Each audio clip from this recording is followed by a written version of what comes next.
YouTube when Kobe passed Michael Jordan and go see what they did in Minnesota for him. Go watch that video. Yeah, they stopped the game and the fans went crazy. They didn't owe Kobe anything, but they understood the moment. Yeah. Thank you.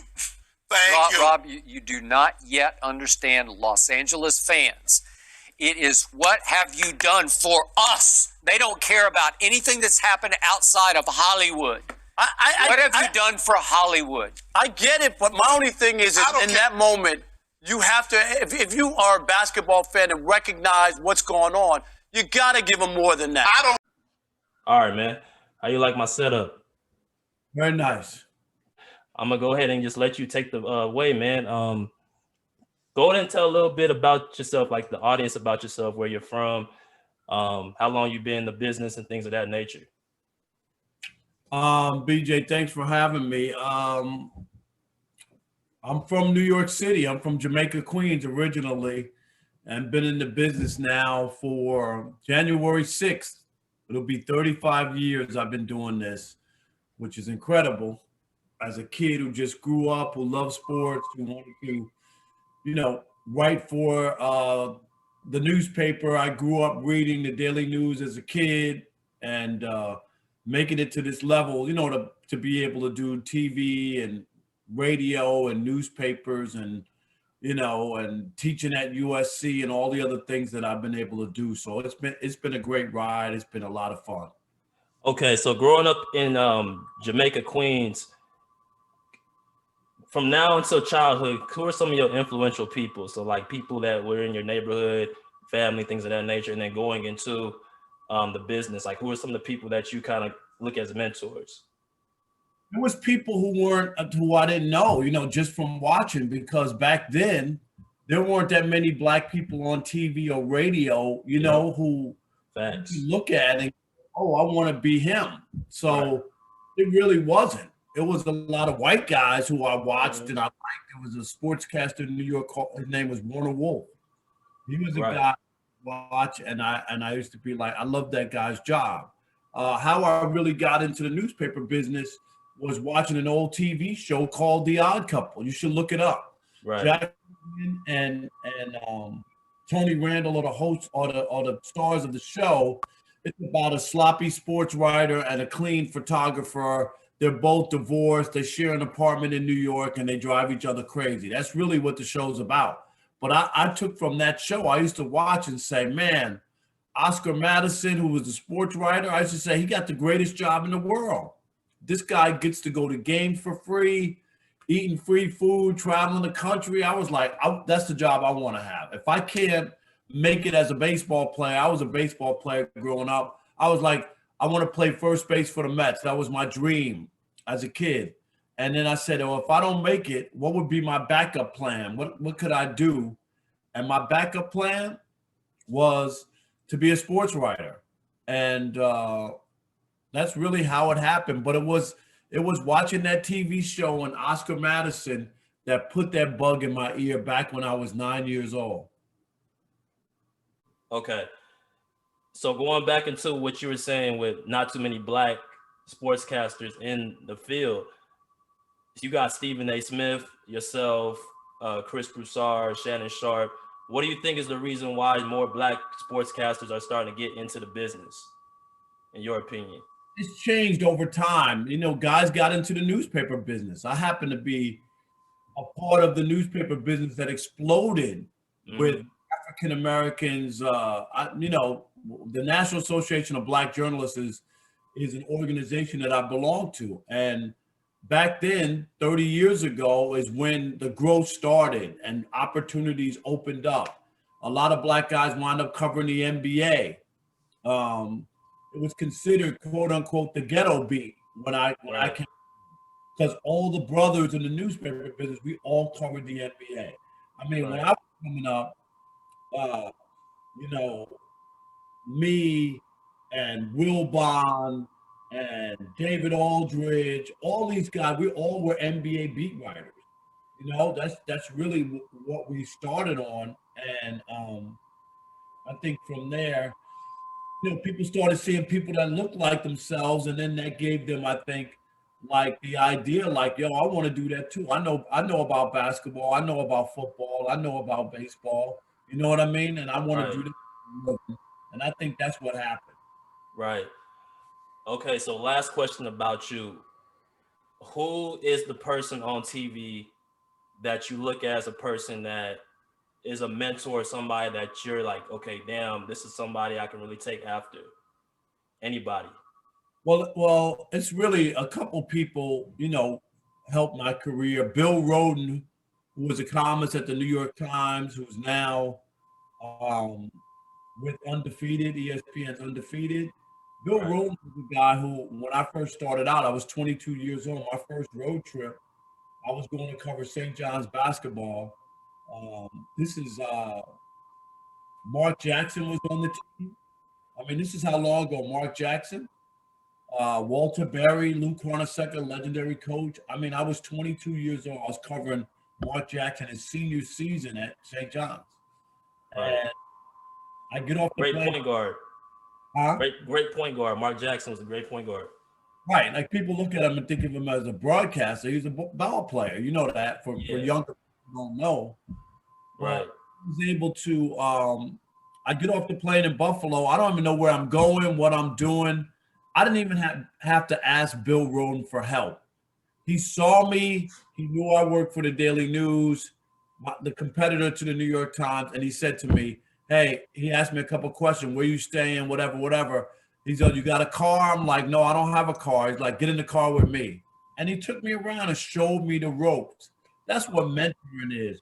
You shouldn't have to ask. You know what I mean? Like if somebody sees a young person out there that is trying to find their way, we should all help each other. So Bill Rhoden did that. Another guy was a Hall of Fame baseball writer in Dayton, Hal McCoy.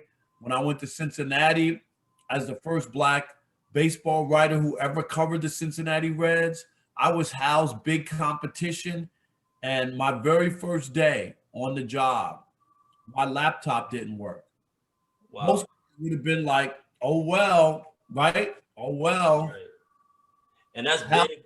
That's big, man, because, I play ball, so I'm making the transition into being a sportscaster in the near future. And I was thinking, okay, I'm going to reach out to you because you're obviously pretty high in the ranks. And for you just to even be able to lend that helping hand, like you didn't even have to do that. So that's real commendable of you, for real. Like that speaks volumes to me about your character. Well, because people help me. So I'm all into that. I just think that that's where we are. So I just want to tell you the last part of this story with Hal McCoy, who's a Hall of Fame baseball writer for the Dayton Daily News. Didn't know me. I met him that very single first day. My laptop's broken. I can't file my story. Hal says, don't worry about it. Take my laptop, write your story, and I'll wait for you. This is my first day. Yeah. Wow. Facts. So when people did stuff like that for me, I was like, when I get old enough and my career is like, settled and I can help younger people, I'm going to do the same thing. So that's really how I got into mentoring. And now I've mentored over 40 people in the business and I'm proud of it. Hey, that's big time. So NBA starting back tonight. So we're going to get into some basketball. Tell the audience the little story that we were talking about at lunch the other time we saw each other with Steph Curry. So what is your take on Steph Curry? That's so broad. What do you mean my take? Like just Steph Curry is not that guy. That was the first thing I told you. And I kind of looked at you like, what do you mean he's not that guy? Go ahead. A great player. That's not the issue. I think people think he hasn't made those big shots. When KD showed up, if Steph Curry was as people, he changed the NBA, he's this, he's that, which fine. Yeah, people started taking more threes. I'll give you that. More bad threes when he first showed up because he made them, right? They were bad shots for anybody else. They went in, so people accepted them, okay? Dribbling the half court and pulling up and just heaving it. But they were going in at a decent enough rate so that people accepted it. But when KD showed up, he took the team. He became the Warriors, right? He took the team like it was Steph's lunch money. I mean, let's just be honest. He won the 2 MVPs, and you ask yourself, Steph Curry never won a Finals MVP. Why is that? He should have won. Okay, so with that, I feel he should have won in 2015. He didn't win. That's nice that you feel that way, but did he win? He didn't win. Okay, it tells you something that they would pick. But he has two. He has 2 unanimous MVPs, season MVPs. 2 or 1? He has 2 season MVPs. Right, that's fine. But I'm asking you about the finals. Why doesn't he want to? When KD showed up, who was the best player on the team? I feel KD was the more talented player, but I feel Steph was the more impactful player. Who was the best player? KD. Okay, that there's your point. So if you change the NBA and you're all that, he's not made the most threes. I still would take Reggie Miller or Ray Allen to make a big shot with the game on the line. Steph is with his team down in the final 20 seconds, he's like 0 for 9. He's never made that shot. He had a chance to make it in the playoffs, right? Right. This past year, he had a chance to win the game and send it to a game 7, for the Warriors. And he missed it. You remember that shot? He did. But the thing what I would say with Steph is the best shooter just off the fact that he was able to make more threes in a season, and he beat his own record the following season. Yeah, but they shoot more threes. So it's not back then when Ray Allen and Reggie Miller were shooting threes, you didn't shoot that many threes. Michael Jordan doesn't have a lot of threes. You know why? They didn't shoot threes. So that doesn't mean that you're best. It means that you've shot more. Right. That's what you've done. That's all I'm saying. I'm not saying he's a bum or he can't play. I just think you got to be careful not to get caught up. And it's the same way when everybody looks at the NFL and all the passing yards. They didn't pass the ball like this on every down. So all the quarterbacks today have more yards than all the great quarterbacks from the past. You know why? They used to have running backs who ran the ball. They didn't pass on every down. So all the records and numbers, that doesn't mean that every quarterback today is better than those quarterbacks. It's just a different game. It's the same thing in the NBA. It's a different game. Okay, so last topic. I know you got to go. You're pretty busy. When we were seeing each other last time we saw each other, you mentioned the Michael Jordan, Isaiah Thomas little beef. So kind of fill the people in about your take on that. You were saying Michael Jordan should just come out and be honest about how he feels about Zeke. Yeah, I've always, look, everybody knows it, that Michael Jordan kept Isaiah Thomas off the Dream Team. I mean, it ain't even a mystery. But, he's still to this day, I don't even understand. He called Isaiah a-hole on national television, right? During his documentary, right? Yeah. Last Dance. So if you could go to that route, why guess you can't say that you had a hand in it? There was only one player, Isaiah Thomas, deserved to be on that team. He did. Plain and simple. All right. So remember, at the time, Magic was on the team as best friend.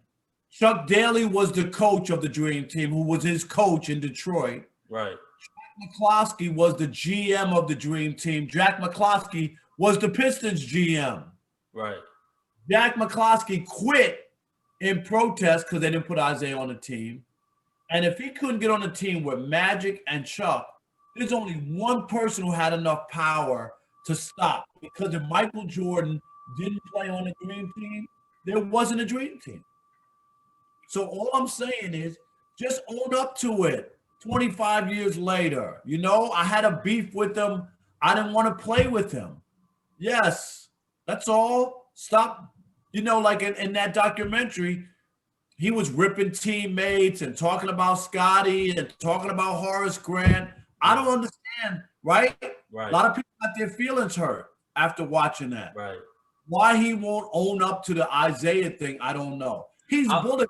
You can't get hurt. So what's the difference? So I don't disagree with you. He had a part in it, but do you think the other players as well, like they didn't like him, or you just think it was Mike? I liked Isaiah, but it wasn't about liking a guy. Come on, man. You playing. First of all, you're going to beat these third world nations by 50 points. It was an exhibition. You weren't playing no real basketball. It was the Harlem Globetrotters against the Washington Generals.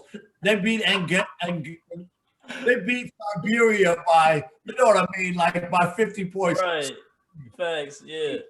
You remember the Dream Team? Go watch the tape. They won every game by 50 points. There was no basketball going on. It was kicking ass. I ain't gonna even lie. Right. My point. It was supposed to be a fun thing. It wasn't no real competition. No, it wasn't. And that's the thing. Like, you go over there to dominate. So anytime we lose or come up short, then it's the worst thing in the world. So, all right, man. So, all right, I got a question for you before we break out of here. Who do you got for the finals? So, are you a prisoner of the moment? The Lakers gonna win the next 8 championships? Let me hear your take on that. Here's my thing. I think the Clippers and the Lakers are going to match up again in the Western Conference Finals. I need to see more this year before I make my take. I'm not going to lie. I thought Kawhi, before that meltdown in the playoffs, that he was the best player in the league when KD got hurt. Just off the fact that the skill set of Kawhi, I feel, is better than the skill set of LeBron. I feel Kawhi, he's 29 years old, LeBron's 36. So at some point, it may not happen. It's like you said, it doesn't take a long time for an old player to like lose their step. So now I feel like LeBron, he's getting older. I feel like Anthony Davis is now becoming the best player on the team. So I need to see more. I don't think the Lakers will win next year. They have a chance this year, but I don't think they'll win next year and beyond. I'm going with the Clippers against the Nets. That's my NBA finals. Clippers against the Nets? I think the Nets have everything you want. They got that team made the playoffs without KD and without Kyrie this past season. They got a lot of players on that team, and they're loaded. They're loaded. Remember what I'm telling you out of the East. I think the thing with that, the Nets, year and more time to be together. There's no way that Paul George and Kawhi Leonard could ever play as poorly as they played the last couple games against Denver. I thought Paul George, I'm not going to lie to you, I thought Paul George threw that, like he shaded points. The way he played, I thought he was way more of a threat than that. Like he was like an MVP candidate the year before, like hitting the side of the backboard. I was like, is this dude under some type of mind control? Something is going on. So it didn't seem real. I understand what you're saying. Yes, sir. But hey, big time. I thank you for the interview. We're gonna be in touch. Why don't you tell the people where they can find you on Instagram and social media? Yep, you can go to @RobParkerFS1 on Instagram and at Twitter, and you can go to my website, getrobbed.com, GETROBBED.com, and you can find everything where my column is, what time I'm on the radio with Chris Broussard, television, all that stuff is all there at getrobbed.com. Hey, thank you for the time. Thank you for the interview, sir. We will be in touch. Salute to you. And we'll do it again, BJ, man. Good luck with your podcast and best of luck to you in your pursuit. Just, remember, you just got to work harder than the next guy, man. You got to want it more, just like you did in basketball. There's even less of these jobs than there are basketball jobs, right? Remember that. So it's hard, and you got to put in the work. Yes, sir. Hey, I'll be talking your ear off and texting you and all that, man. So definitely. But thank you for your time. Merry Christmas. Happy holidays. Merry Christmas, my man.